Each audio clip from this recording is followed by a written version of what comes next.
Bonsoir. Bienvenue à Génération Stand-Up, je m'appelle Thomas Wiesel.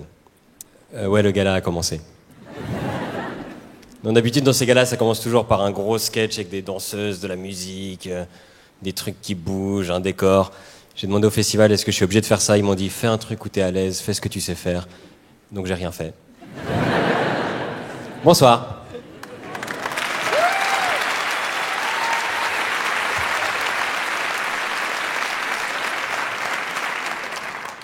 Alors pour le spectacle de ce soir, j'ai contacté tous les stand-uppers les plus talentueux de la francophonie et ils m'ont dit non. Donc j'ai rassemblé ceux que vous allez voir ce soir. En fait, le festival m'a dit, Thomas, t'as carte blanche. Donc j'ai appelé tous mes potes. Ça, vous pouvez le faire quand c'est un spectacle d'humour. Si c'est votre copine qui vous dit, vous avez carte blanche, je te présente Kian, Jason, Adrien. Ils vont se succéder les uns les autres. Et moi, je reviens toutes les 10 minutes pour vérifier que tout se passe bien. Non. Je suis très content de présenter un gala de stand-up ici, parce que le stand-up, c'est un art moderne, jeune, dynamique, urbain. Quoi de mieux qu'un endroit comme Montreux pour représenter ça?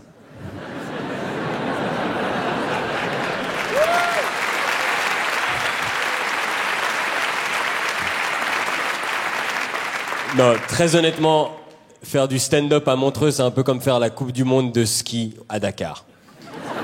C'est comme faire la journée de l'environnement à Tchernobyl. Du stand-up à Montreux, c'est Shabbat à Auschwitz. La première blague sur l'Holocauste après 1 minute 30 de spectacle, j'ai pas de montre. Je suis méchant avec Montreux, mais en fait, c'est une ville qui bouge. Hein. C'est une ville dynamique où il y a beaucoup de jeunes, 2 semaines par an pendant le jazz. D'ailleurs, c'est une des salles mythiques du Jazz Festival. Il y a plein de concerts incroyables. Leonard Cohen a joué ici, Prince a joué ici, David Bowie a joué ici. Et je suis en train de me dire que j'aurais dû choisir d'autres exemples. Ouais, c'était une année difficile, une belle année de merde. On a perdu beaucoup de gens qu'on aimait bien. Cohen, Prince, David Bowie sont morts. Mohamed Ali est mort. Johan Cruyff est mort. Éric Zemmour est vivant.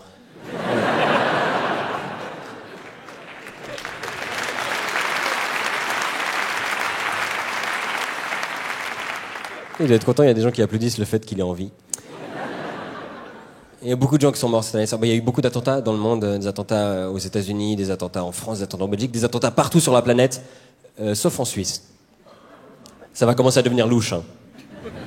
Non, les terroristes, ils sont venus ici. On a eu l'alerte terroriste. Vous savez, c'était en première page du journal, c'était 4 terroristes barbus qui levaient la main avec des barres noires sur le visage et c'était marqué « Avez-vous vu ces hommes ?» Moi, j'étais en soirée avec des hipsters qui dansaient, j'ai failli appeler la police. Hein. Mais ils sont venus en Suisse, les terroristes, et ils sont repartis. Ils ont rien fait. Ils viennent en Suisse pour se reposer. Non, c'est fatigant, le djihad. Hein. Ou alors, ils viennent retirer de l'argent. Comme les dictateurs. C'est vrai que la Suisse, on est souvent épargné par les conflits mondiaux, les guerres mondiales. On n'est jamais touché. C'est parce qu'on est neutre. Enfin, on a une neutralité un peu personnelle. C'est-à-dire que, genre, si la planète, c'est une cour de récré, quand il y a une baston qui éclate, la Suisse, on est volontaire pour porter les vestes.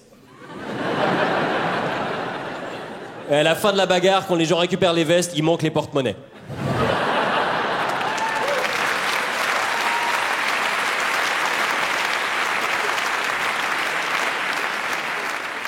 Belle année de merde, 2016, et ça a terminé un peu en fanfare avec l'élection de Donald Trump. Je crois que personne s'y attendait vraiment, en tout cas pas le festival qui l'a mis sur son affiche parce qu'il trouvait ça marrant. Oups. Bon, moi je suis pas mieux. Moi j'étais à la télé française le soir de l'élection devant 1 million de téléspectateurs et j'ai dit que Clinton avait 90% de chances de gagner.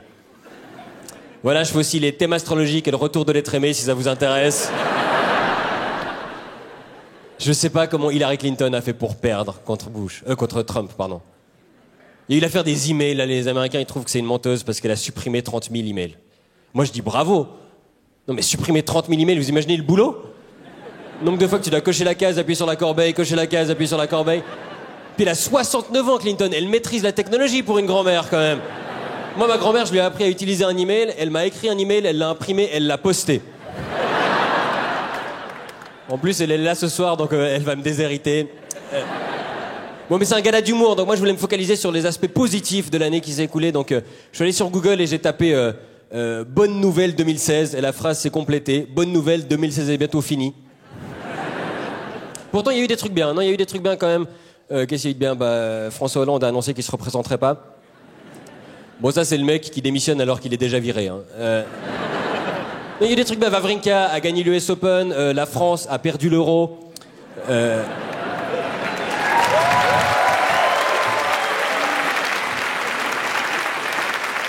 Beaucoup de Portugais ce soir. Justin Bieber n'a pas sorti d'album en 2016. L'émission des Kardashians s'est arrêtée. Et moi, je suis devenu connu.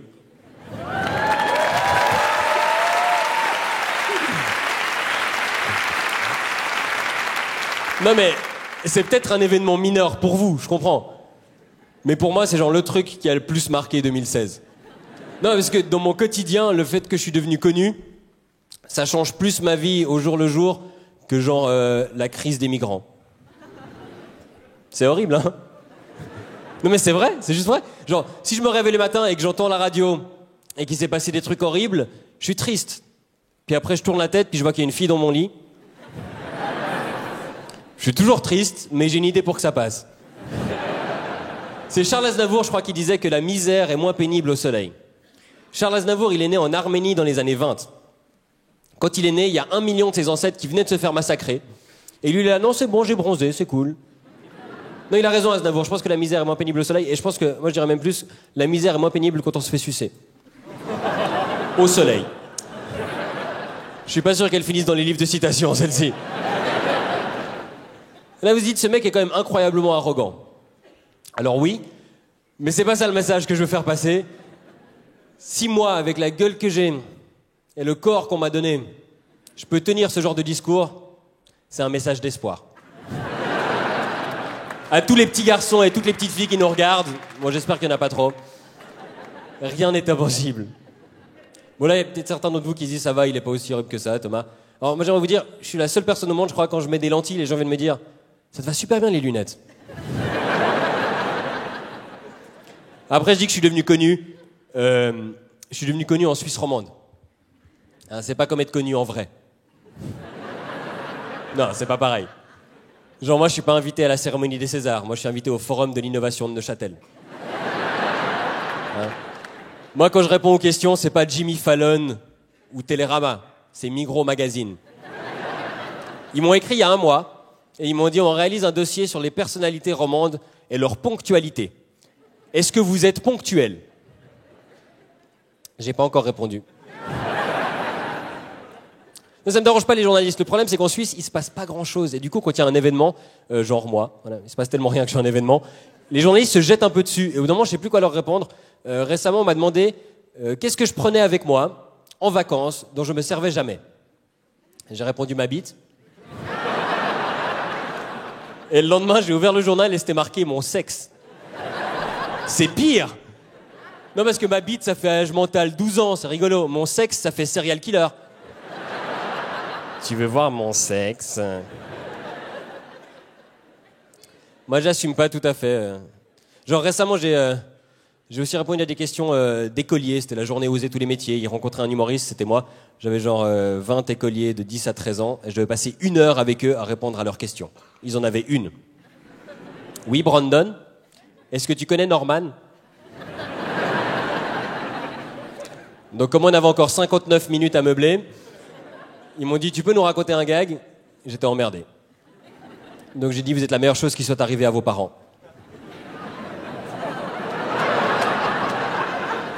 Bah vous êtes un meilleur public qu'eux, en tout cas. Hein.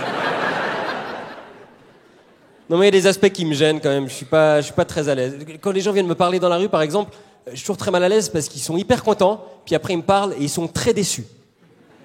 Souvent la 3e phrase qui sort de leur bouche, c'est « Mais t'es pas drôle en vrai ». Bah non, je suis misérable, laisse-moi tranquille, putain. Moi, je m'applique quand je suis payé. Moi, j'avais lu que David Bowie détestait tellement parler à des inconnus dans la rue quand on lui demandait « Est-ce que vous êtes David Bowie ?» Il disait non. Moi, du coup, je fais pareil. Quand on me demande si je suis David Bowie, je dis non. Et parfois, il y a des gens qui veulent prendre des selfies, maintenant. Ah oui, s'il y a des Montreusiens dans la salle, un selfie. C'est comme un autoportrait, mais sans la peinture et la toile. Ok. Et c'est là que je mesure mon vrai niveau de notoriété, c'est que les gens, ils considèrent que je suis assez connu pour prendre une photo avec moi, mais pas assez pour qu'ils assument que c'est pour eux. Genre, c'est pour ma fille, c'est pour un pote. J'ai l'impression d'être une crème pour hémorroïdes. Et moi, honnêtement, les compliments, j'ai de la peine à les juger sans connaître les goûts de la personne. Quelqu'un qui me dit qu'il aime ce que je fais, s'il a des goûts de merde, ça me fait moins plaisir. Mais le problème, c'est que dans la rue, tu peux pas connaître les goûts de quelqu'un, tu peux pas le suivre. Tu peux pas regarder dans quelle boutique il entre, regarder la gueule de sa nana, tu peux pas. Sur Internet, tu peux.